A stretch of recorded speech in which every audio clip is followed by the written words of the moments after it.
जय हिंद सभी को। राम राम नमस्कार। कैसे हैं आप सभी। तो भाई आज फिर 10 क्वेश्चन रहेंगे। पहले आपकी स्क्रीन के सामने क्वेश्चन है, इसका आंसर दीजिए। फिर मैं उसकी एक्सप्लेनेशन दूंगी और उसके बाद उसका आंसर दूंगी। ठीक है जी। तो बिना देरी करते हुए पहले क्वेश्चन का आप आंसर दीजिए कि अनीता कुंडू ने किन दो तरफ से माउंट एवरेस्ट पर चढ़ाई की थी। ऑप्शन ए है नेपाल और भूटान की तरफ से, चीन और पाकिस्तान की तरफ से, फिर नेक्स्ट है नेपाल और चीन की तरफ से, और नेपाल और बांग्लादेश की तरफ से। तो क्या इसका आंसर होगा, आप मुझे फटाफट से कमेंट करें, बताएं भाई। राम राम सभी को भाई, फटाफट से आंसर दे। उसके बाद हम इसके बारे में बात करेंगे। अनीता कुंडू की पूरी बायोग्राफी आपको पढ़नी चाहिए। हरियाणा जीके में अनीता कुंडू से बहुत सारे क्वेश्चंस आते हैं भाई, और यहाँ हम क्वेश्चंस के साथ उनकी एक्सप्लेनेशन सीख रहे हैं ताकि वो क्वेश्चन कवर हो जाए, साथ में कुछ और जानकारियाँ भी हमें मिल जाए। और देखो जैसा कि लिखा हुआ है एक्सटेंशन ऑफिसर में ये क्वेश्चन आया हुआ है, तो इसका आंसर रहेगा। उससे पहले मैं कुछ बात बता दूं, अब कमेंट वगैरह ना करें और ध्यान से सुने, फिर इसका आंसर करेंगे। देखो जी, जो अनीता कुंडू है हिसार फरीदपुर गांव की लड़की है। ठीक है जी, हिसार फरीदपुर गांव की, और वर्तमान में हरियाणा में एसआई हैं, सब इंस्पेक्टर हैं। अनीता कुंडू टोटल 3 बार माउंट एवरेस्ट फतेह कर चुकी हैं। ठीक है जी, टोटल कितनी बार? 3 बार। उन्होंने कोशिश तो 4 बार करी थी, पर जो एक कोशिश थी वो नाकाम हुई, तो कितनी बार उन्होंने करी? 3 बार करी। और इन्होंने 7 समिट क्रॉस करने का एक जो है अभियान चला रखा है कि पूरी दुनिया की 7 सबसे ऊंची चोटियां जो हैं ये कवर कर लेंगी, और अगर ये कर लेंगी तो पूरी दुनिया की ऐसी एकमात्र महिला बन जाएगी जिन्होंने 7 समिट क्रॉस करी है। ठीक है जी, ये इनके बारे में बातें हमने करी हैं। अब इन्होंने 2 तरफ से क्रॉस किया है इसको, एवरेस्ट को। वो 2 तरफ से कौन से हैं? तो अब इसका आंसर क्या रहेगा? अब इसका आंसर है भाई सी, नेपाल और चीन की तरफ से। कहते हैं चाइना में जब इन्होंने क्रॉस करने की सोची थी तो इनके दोस्त वगैरह जो जो और सब साथ जाते हैं, उन सब ने भी कोशिश की, तो चाइना में उस समय भूकंप आ गया था और इनकी कोशिश रही थी नाकाम। ठीक है, और बहुत सारे जो साथी हैं उनकी मृत्यु हो गई थी, परंतु ये बच गई थी, तो नेक्स्ट टाइम इन्होंने करा वही। तो 2013 में तो इन्होंने नेपाल फतेह किया था, और 2017 में इन्होंने चीन को फतेह किया। 2015 में जो चीन को फतेह करने की कोशिश थी वो नाकाम रही थी। तो 2013 में नेपाल और 2017 में चीन। ठीक है जी, और टोटल कितनी बार एवरेस्ट फतेह किया है? 3 बार। अब एक और ख़ास बात इनके बारे में सुन लो कि इन्हें 29 अगस्त 2020 ये जो तारीख गई थी, तेंजिंग नोर्गे नेशनल अवार्ड दिया गया है। तेंजिंग नोर्गे नेशनल अवार्ड अनीता कुंडू, हिसार फरीदपुर गांव की। ठीक है जी, ये सारी जानकारियां अनीता कुंडू से संबंधित।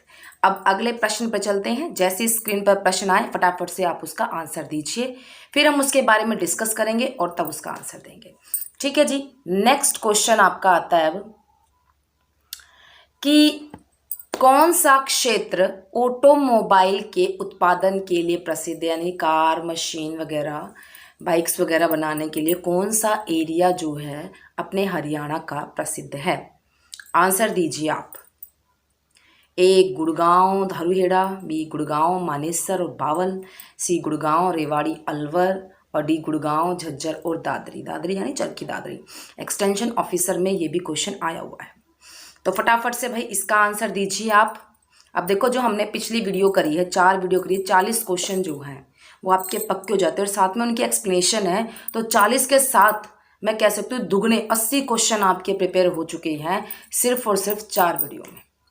ये देख लो आप, तो आपकी एक बहुत अच्छी प्रिपरेशन जो है वो यहाँ से हो जाएगी। और मैं आपको ये कहूँगी सिर्फ यूट्यूब से काम नहीं बनेगा, किताबें पढ़ते रहें, और अदर भी कोई भी आपको चैनल वगैरह जो अच्छा लगता है ज़रूर देखें भाई। ज्ञान जहाँ से मिलता है ज़रूर लेना चाहिए। ठीक है जी, तो इसका आंसर जैसा कि आप लोग दे रहे हैं, तो इसका आंसर जो है वो क्या रहेगा भाई? इसका आंसर है सही तो बी, गुड़गांव, मानेसर और बावल, तीनों इंडस्ट्रियल एरिया हैं। बावल रेवाड़ी में पड़ता है, मानेसर जो है वो भी गुड़गांव में ही है। ठीक है जी, गुड़गांव, मानेसर और बावल। मानेसर को नया पुलिस जिला बनाया गया है और हांसी को नया पुलिस जिला बनाया गया है। अब एक और एरिया बनाया जा रहा है करंट अफेयर में, सांपला और बहादुरगढ़ को मिला के एक औद्योगिक नगरी और बसाई जा रही है और इसे सरकारी लैंग्वेज में बड़ा मानेसर कहा जा रहा है। ठीक है, झज्जर का एरिया इसमें कवर हो जाएगा, बहादुरगढ़ झज्जर और सांपला का एरिया इसमें कवर हो जाएगा। ये करंट की बात है भाई। तो अगले प्रश्न में चलते हैं भाई, हम फटाफट से इसका आंसर दें। देख रही हूँ मैं बच्चे कितने अच्छे अच्छे जल्दी जल्दी आंसर, एक तो ना जल्दी से आंसर करा करो, जैसे क्वेश्चन आ जाए फटाफट आंसर कर दीजिए। प्रसिद्ध स्मारक किशोरी महल कहाँ स्थित है? किशोरी महल कहाँ स्थित है? ए बी सी डी, जल्दी जल्दी आंसर दीजिए। अमित, पूजा वगैरह फटाफट आंसर दीजिए। प्रसिद्ध स्मारक किशोरी महल, तो बात कर लेती हूँ पहले मैं, फिर इसका आंसर दे देती हूँ। तो देखो, जो किशोरी महल है वो भरतपुर के जो राजा सूरजमल हैं उनकी पत्नी है किशोरी, जिन्होंने इस महल का निर्माण करवाया, किशोरी महल का। भरतपुर के राजा सूरजमल की पत्नी है किशोरी। ठीक है, रानी किशोरी भी कहते थे इन्हें। तो ये जो महल है वो एग्जैक्ट लोकेशन जो है वो इसकी होडल पड़ती है। तो होडल किस जिले में आ जाएगा भाई? बिल्कुल भाई, होडल आ जाएगा जी पलवल में। ठीक है जी, पलवल, जिसका पुराना नाम अपलवा, पलवल 2008 में जो बना था भाई। इसकी मैंने पिक्चर भी यहाँ पर रखी है भाई। ये है किशोरी महल भरतपुर। ठीक है जी, ये है किशोरी महल। देखो अवस्था कैसी हो रखी है ना। अगर इनको संजो के रखा जाए तो यहाँ से पर्यटकों से आने वाली जो आय है वो बढ़ सकती है भाई। ठीक है जी, अगले प्रश्न पे चलते हैं अब हम। अगला प्रश्न हमारा है कि हरियाणा के किस स्थान में थर्मल पावर स्टेशन स्थित है? थर्मल पावर स्टेशन, बताइए जरा आंसर आप। ए बी सी डी, जल्दी से आंसर कीजिए। पीजीटी साइकोलॉजी में आया हुआ है। हरियाणा के किस स्थान में थर्मल पावर स्टेशन स्थित है? देखो बात करें तो 5 से 7 थर्मल पावर स्टेशन हैं। तो यहाँ पर जो जिले दिए हुए हैं हिसार, जींद, कैथल और कोई नहीं, तो ऑप्शन क्या रहेगा? बढ़िया भाई, आंसर दे रहे हैं स्टूडेंट, बड़ी खुशी मिलती है जब आप आंसर दे रहे हो। और देखो पढ़ोगे आप, है ना, पढ़ोगे आप, बनोगे आप, और खुशी जो है आपको पेरेंट्स को मिलती है, आपको पढ़ाने वालों को मिलती है। सच्चाई तो है भाई ये। तो हरियाणा के किस स्थान से भाई? इसका आंसर रहेगा ए, हिसार। ठीक है जी, हिसार में खेदड़ जगह है। खेदड़, खेदड़ भी बोल देते हैं और खेदड़ भी बोल देते हैं। ठीक है जी, अपने हरियाणा वाले तो खेदड़ ही बोलेंगे भाई, हरियाणा वालों की बात है। तो हिसार में खेदड़ जो है वहाँ पर ये थर्मल पावर स्टेशन है, कोयला बेस्ड है और यानी कोयला आधारित है। जो पावर बनती है वो कोयले से बनती है। और साथ में इसका नाम क्या है? Rajiv Gandhi thermal power station. ठीक है जी, राजीव गांधी के मरने का सबको खेद था। खेदड़, कई बार डिस्ट्रिक्ट नहीं दिया होता तो क्या दिया होता है भाई? सिर्फ खेदड़, खेदड़ लिखा आता है। तो राजीव गांधी के मरने का सबको क्या था? खेद था। ठीक है जी, तो खेद से क्या आ जाएगा आपको याद? खेदड़। और टोटल 1200 मेगावाट की इसकी क्षमता है। 600 मेगावाट की 2 यूनिट है। ठीक है जी, 2 यूनिट है। कितने कितने मेगावाट की है? 600। तो टोटल कितनी मेगावाट की क्षमता आ गई? 1200 मेगावाट की आ गई। ठीक है जी, और बाकी यमुनानगर में भी है, पानीपत में भी है और झज्जर में भी है, तो फरीदाबाद में भी है, परंतु कैथल, जींद में कोई पावर स्टेशन नहीं है। क्लियर जी, अगले प्रश्न पर चले गए भाई हम। नेक्स्ट क्वेश्चन आता है 5वां, इसका आंसर देके बताओ भाई। ऐसे ऐसे भी क्वेश्चन पूछ लेते हैं एग्जाम में, बताओ एक बात सुन लेना भाई, मैंने जितने भी क्वेश्चन लिए हैं किसी प्रैक्टिस सेट से नहीं ले रही, क्योंकि पेपर इतने हुए हैं, दुनिया भर के पेपर हुए हैं हरियाणा के, ठीक है जी। तो जो पेपर हुए हैं हरियाणा के, हमने तो पेपरों में से ही लिया है कि भाई यही दोबारा जो है कट कॉपी पेस्ट जो है वो क्या आ जाएंगे, इसलिए घर से कोई क्वेश्चन नहीं बना हुआ। ये क्वेश्चन देखो अब कितनों की बच्चा जो है जन्म तिथि याद करेगा, तो जो इस तरह से प्रीवियस क्वेश्चन आ रहे यही चेप फिर आ जाएगा, तो इस तरह के क्वेश्चन याद करने पड़ेंगे आपको, सबकी नहीं कहती मैं, इसीलिए कहीं ना कहीं हम कहते हैं प्रीवियस क्वेश्चन जो है हमें पढ़ने चाहिए। ख्वाजा अल्ताफ हुसैन हाली प्रसिद्ध कवि का जन्म वर्ष बताइए भाई, अंदाजा लगाना पड़ेगा अब यहाँ पे, मुझे नहीं लगता कि किसी को याद होगा। तो भाई ये ABCD जो आंसर आ रहे हैं, वैसे एक बात सोचती हूँ मैं, एक बार पेपर हमें इकट्ठे बैठ के दे दो भाई, पेपर दे दो और बच्चे साथ डालो, सारा का सारा पेपर जो है वो कर देंगे भाई हम, कोई ना कोई तो आंसर ठीक ही होगा। तो ख्वाजा अल्ताफ हुसैन हाली सुप्रसिद्ध कवि, देखो ये जो ख्वाजा अल्ताफ हुसैन हाली है, हाली का जन्म जो है वो पानीपत में हुआ है, ठीक है जी। फिर मैं आंसर दूंगी, सुनो पहले, पानीपत में जन्म हुआ है। हाली पुरस्कार हमारे यहाँ पे दिया जाता है भाई, हरियाणा में हाली पुरस्कार दिया जाता है साहित्य में, वो भी सूफी साहित्य में, सूफी साहित्य में हाली पुरस्कार दिया जाता है। और ये हाली जो है इन्होंने ही मिर्ज़ा गालिब को प्रसिद्ध किया, यानी कि इन्होंने ही बताया कि मिर्ज़ा गालिब सबसे बड़ा शायर था, ठीक है जी। इन्होंने ही मिर्ज़ा गालिब के ज़्यादा से ज़्यादा जो है शायर वगैरह जो शेर शायरी वो गाई हैं, तो इनकी वजह से मिर्ज़ा गालिब प्रसिद्ध हुआ, हम ये कह सकते हैं। मैंने तो उसकी थी पर किसी और को पता नहीं था, ठीक है। तो ख्वाजा अल्ताफ हुसैन हाली जो है पानीपती कहते हैं इन्हें, हाली पानीपती, ठीक है। पानीपत में इनका जन्म हुआ है, पानीपत में इनका जो है मकबरा भी है, ठीक है। अब जन्म की ओर बता देती हूँ भाई मैं, तो अब मैं आंसर दे देती हूँ ABCD, तो आंसर है इसका, किस किस का ठीक होता है तुक्का देख लेते हैं भाई, B 1837, ठीक है ना। किस किस के तुक्के ठीक हुए हैं जरा बताना भाई कि 1837 जो है इसमें ख्वाजा अल्ताफ हुसैन हाली का जन्म जो है हुआ है पानीपत में, ठीक है जी। पानीपत में इनका मकबरा भी है। ये सारे क्वेश्चन पूछे जा चुके हैं, एक क्वेश्चन पे बात चल रही, सारे क्वेश्चन हम कर रहे हैं, इससे अच्छी बात और क्या सकती है। अगला प्रश्न जो है, अब बताओ भाई आंसर, ये तो जल्दी से आंसर दे देंगे, मैंने एक आधा बीच में ऐसा रखा है कि आपका मनोबल ना टूटे। तो मगरमच्छ प्रजनन केंद्र जो है वो कहाँ आएगा भाई, मगरमच्छ प्रजनन केंद्र, इसके तो आंसर फटाफट से आ ही जाएंगे, ABCD सही आंसर आ रहे हैं भाई, बिल्कुल ABCD, ये मेरी मन की आत्मा कहती है आंसर बिल्कुल सही। हाँ जी, तो इसका आंसर बात कर लेते हैं फटाफट से, कुरुक्षेत्र में। प्रजनन केंद्र का मतलब होता है ब्रीडिंग सेंटर्स, ठीक है जी, ब्रीडिंग सेंटर, और ये भोर सैदा में है, भोर सैदा, जो मैंने पिछली वीडियो में बूर सैदा लिखा हुआ था ना, ये मेरी खुद की क्रिएशन नहीं है, जो छपा आ रहा है मैं वो लिख रही हूँ ताकि ये भी आ सकता है। वो आप पूछो जी बूर सैदा क्या होता है, हरियाणा वाले भाई कुछ भी कर सकते हैं, ठीक है जी। तो भोर सैदा जो है वहाँ पर है मगरमच्छ प्रजनन केंद्र, 7 प्रजनन केंद्र हैं हरियाणा में, तो उनमें से एक जो है ये मगरमच्छ प्रजनन केंद्र कुरुक्षेत्र भोर सैदा, सातों के बारे में ऐसी क्वेश्चंस में कर लेंगे, ठीक है जी। नेक्स्ट क्वेश्चन पर चलते हैं भाई, 8वां क्वेश्चन जो है अपना भाई, ये क्वेश्चन मैं सच्ची बताऊं, जब फर्स्ट टाइम मैंने देखा था एग्ज़ाम में, मुझे भी इसके बारे में ज़्यादा जानकारी नहीं थी।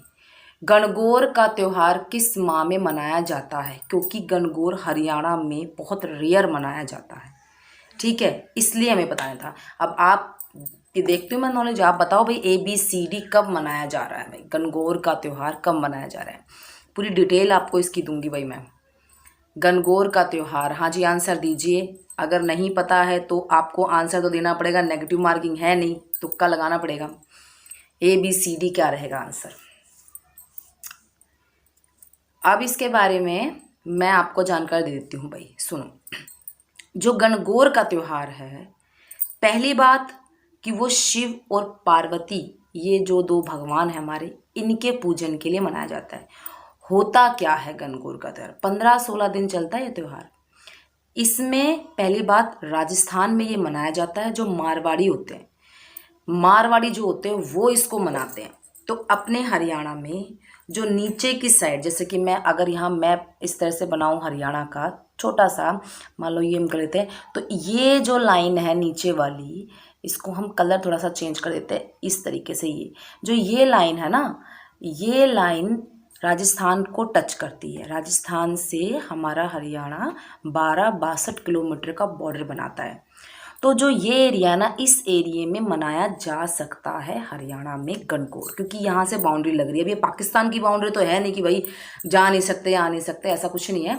तो इसलिए यहाँ इस एरिया में, ये सिरसा वगैरह हो गया, इधर भिवानी हो गया, महेंद्रगढ़, रेवाड़ी, इस एरिया में मनाया जा सकता है। परंतु ये प्रॉपर त्यौहार राजस्थान का, जैसे गुग्गा नवमी का जो मंदिर है या जो हम तीर्थ कह सकते हैं वो राजस्थान में, ठीक इसी प्रकार से ये राजस्थान का है, परंतु संस्कृति हमारे हरियाणा में भी आ रखी है।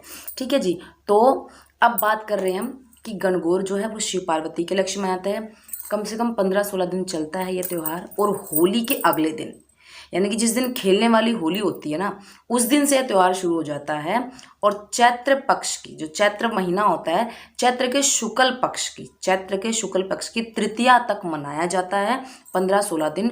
और जिस दिन तृतीया होती है, यानी कि चैत्र तीज जिसे हम कहते हैं, उस दिन समापन किया जाता है इस त्यौहार का। होता क्या है कि जिस तरह आपने सुना होगा कि जो शादी होती है उसके बाद जो पहली होली होती है, लड़की अपने घर बनाती है, तो पहली होली पर मानते हैं कि पार्वती जी अपने घर आ गई थी, और उसके बाद जो है उन्होंने यहाँ रहकर, अपने पीहर रहकर जो है आराधना करी, पूजा करी, शिव को भी याद किया, तो वो रही थी। और उसके बाद जब शिवजी उनको लेने आए थे चैत्र पक्ष की तृतीया को, तीज को, ठीक है, जब उस दिन ले जाते हैं तो उस दिन कहते हैं कि शिव पार्वती की मूर्ति का विसर्जन करके आते हैं, और भाई आज बेटी को भेज दिया हमने। इस तरीके से ये त्यौहार होता है। ठीक है। तो अब ये जो मैं बोल रही हूँ चैत्र में, ये आपकी मदर को ज़्यादा पता होगा, चैत होगा, जेठ हो गया, फाग हो गया, ये उनको ज़्यादा पता होता है।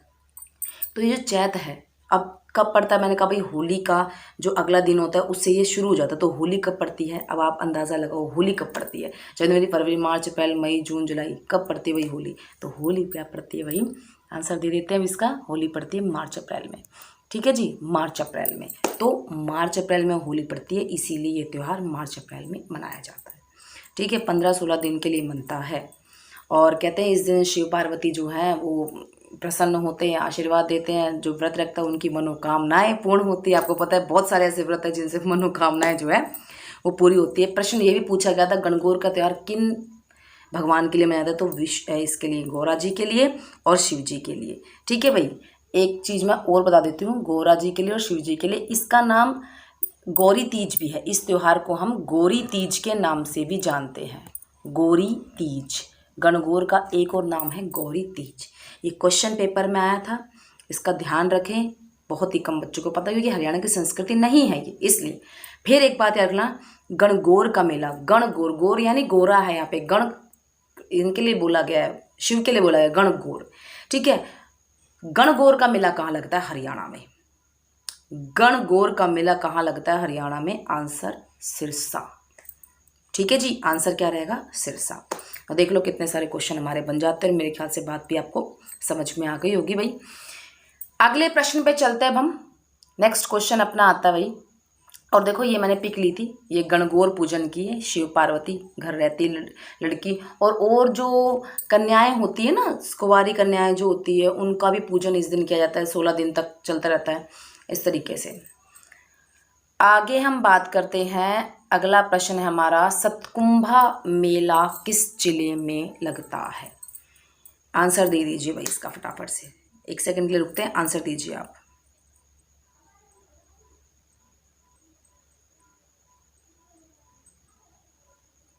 हाँ जी, तो इसका आंसर क्या रहेगा, बढ़िया जी बढ़िया, इसका आंसर रहेगा, बता देती हूँ, सतकुंभा का मेला सोनीपत में लगता है भाई। सतकुंभा का मेला कहाँ लगता है भाई, सोनीपत में। ठीक है जी, सोनीपत। सोनीपत में जगह है खेड़ी गुज्जर। खेड़ी गुज्जर कहते हैं 1100 साल पुराना मंदिर है भाई, ये बहुत पुराना मंदिर है। तो सोनीपत में है खेड़ी गुज्जर, वहाँ लगता है सतकुंभा का मेला। 1100 पुराना भाई साल पुराना जो है ये मंदिर है, सतकुंभा का मंदिर। ठीक है जी, मेला ज़्यादा पूछा जाता है, मंदिर कम पूछा जाता है। इस बार तो इसमें डिस्ट्रिक्ट लिखे हुए हैं, अदरवाइज तो इसमें ये खेड़ी गुज्जर लिखा मिलता है। ठीक है जी, नेक्स्ट चलते हैं भाई, आखिरी क्वेश्चन। हाँ जी, आखिरी क्वेश्चन है, बताओ भाई निम्न में से कौन सा कथन या कौन से कथन सही है? पहला, हरियाणा की कुल प्रजनन दर 2011 के अकॉर्डिंग है, ये 2.2 है। दूसरा, हरियाणा का कुल जनसंख्या घनत्व 573 वर्ग किलोमीटर है। अब बता दीजिए इसके अंदर आंसर ABCD क्या रहेगा। क्लास अपनी भाई ओवर हो जाने वाली है, 2 मिनट की बात है बस। और ये एंड में ना कमेंट बॉक्स में, लाइव चैट में नहीं, कमेंट बॉक्स में जाते जाते लिखा करो कि जी 10 में से कितने नंबर लिए हमने, पता तो चले, और सच्चाई से ईमानदारी से लिखा करो भाई। अच्छा जी, तो भाई इसका आंसर देखो, मैं आपको बताऊं, ये हरियाणा का कुल जनसंख्या घनत्व दिया हुआ है 573। सबसे ज़्यादा जनसंख्या घनत्व वाला जिला अगर मैं बात करूं हरियाणा में फरीदाबाद है। ठीक है, कितना जनसंख्या घनत्व है? 24, अभी बता देती हूँ भाई मैं आपको, 2442 वर्ग किलोमीटर जो है ये सबसे पुराना रहेगा भाई। एक मिनट को, हाँ जी, यहाँ मैं लिख देती हूँ 2442, मैं आपको बता रही हूँ 2442 ये फरीदाबाद का है। सबसे ज़्यादा घनत्व वाला, जनसंख्या घनत्व वाला जिला फरीदाबाद। सबसे कम जनसंख्या घनत्व वाला जिला आ जाएगा सिरसा, 303। आप ऑटोमेटिकली ऐसे याद कर लो, सिरसा देखो कितना बड़ा एरिया हो गया, ठीक है ना। वर्तमान में आपको पता है भी सिरसा सबसे बड़ा है क्षेत्रफल की दृष्टि से, खुला खुला एरिया, खेती के लिए बहुत फेमस है सिरसा। गेहूं कपास सबसे ज़्यादा उगाया जाता है सिरसा में, तो खेती के लिए ज़्यादा फेमस है वो। तो वहाँ का एरिया खुला हुआ है, लोग कम रहते हैं, 303 प्रति वर्ग किलोमीटर। अब आते हैं फरीदाबाद, इंडस्ट्रियल एरिया है, वहाँ पे लोग काम करने जाते हैं। वहाँ एक कमरे में 5-5, 6-6 लोग रहते हैं, तो लोग काम करने के लिए जाते हैं वहाँ पर। वो एक मतलब रोजी रोटी कमाने का जरिया है, तो वो वहाँ लोग ज़्यादा रहते हैं। तो वहाँ पे देखो कितना है, 2442। आप ऐसा याद करो, 24 का उल्टा 4 2 करो 42। ठीक है जी, तो जनसंख्या घनत्व फरीदाबाद में सबसे ज़्यादा, सिरसा में सबसे कम। आंसर हमारा क्या रहेगा? ये दोनों कथन बिल्कुल सही है। ठीक है जी, तो आंसर क्या आ जाएगा? 1 व 2 दोनों। तो भाई यहाँ हमारे 10 क्वेश्चन हो जाते हैं कंप्लीट, और इसी तरह आप आंसर देते रहे। ठीक है जी, पेपर की तैयारी करते रहें, कभी भी पेपर आ सकता है। तो भाई थैंक यू वेरी मच, जय हिंद सभी को।